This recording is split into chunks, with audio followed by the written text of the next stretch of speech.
Hi guys, আজকে exam শেষ। কি আনন্দ! আজকে একদম ফ্রি।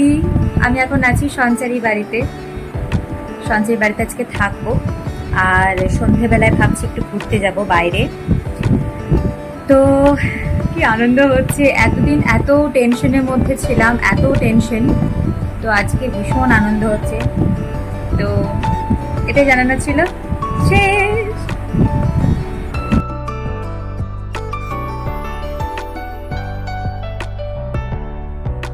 হাই গাইস,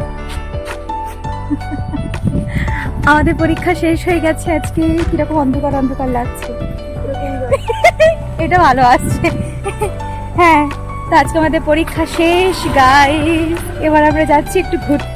এই যে তাকাও তাকাও, মুখ এই, চলো আমরা যাই এবার একটু খেয়ে আসি বাইরে থেকে কিছু একটা। টাটা।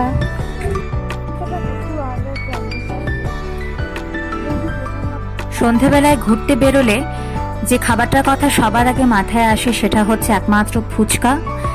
আর বিশাল মার্টের সামনে এই দাদাটা ফুচকা খুব সুন্দর বিক্রি করে। আমি খেয়ে দেখলাম, সঞ্চারী আমাকে বলল, তাই বললো যে একবার ট্রাই কর। তো আমি সত্যি খেয়ে আমার খুব ভালো লেগেছে ফুচকাটা।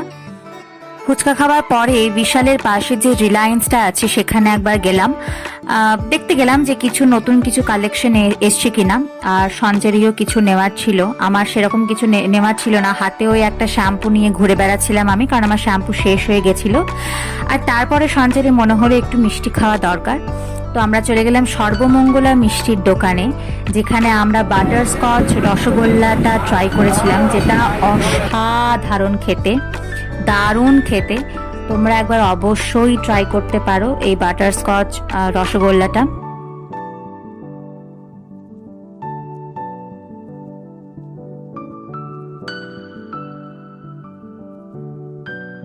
আর তারপরে একটু ঘুরে টুরে মোমো খেতে চলে গেলাম, কারণ বাইরে বেরিয়েছি সন্ধেবেলায়, আর মোমো না খেলে হয়। সঞ্চারী বাড়ির কাছে একটা খুব সুন্দর মোমো বিক্রি করে একটা দাদা, তো ওর কাছেই চলে গেলাম প্যান ফ্রাইড মোমো কিনতে। তারপরে ভাবলাম যে রাত্রে কেই বা রান্না করবে, আর কারোর খিদে সেরকম ছিল না। আর মোমো খাওয়ার পরে তো একদমই থাকবে না, তো মোমোটা প্যাক করে নিয়ে বাড়ি চলে গেলাম, কারণ বাড়িতে গিয়ে বেশ সুন্দর করে ফ্যানের হাওয়াতে বসে খাবো। আর সেদিন খুব গরম ছিল। আর এটা হচ্ছে yummy yummy pan fried momo, যেটা খুব ভালো খেতে ছিল। আর এখানে আমরা সিনেমা দেখতে দেখতে মোমো খাচ্ছিলাম। তো চলো, এই ব্লগটা আমি এখানেই শেষ করছি। সবাই টাটা।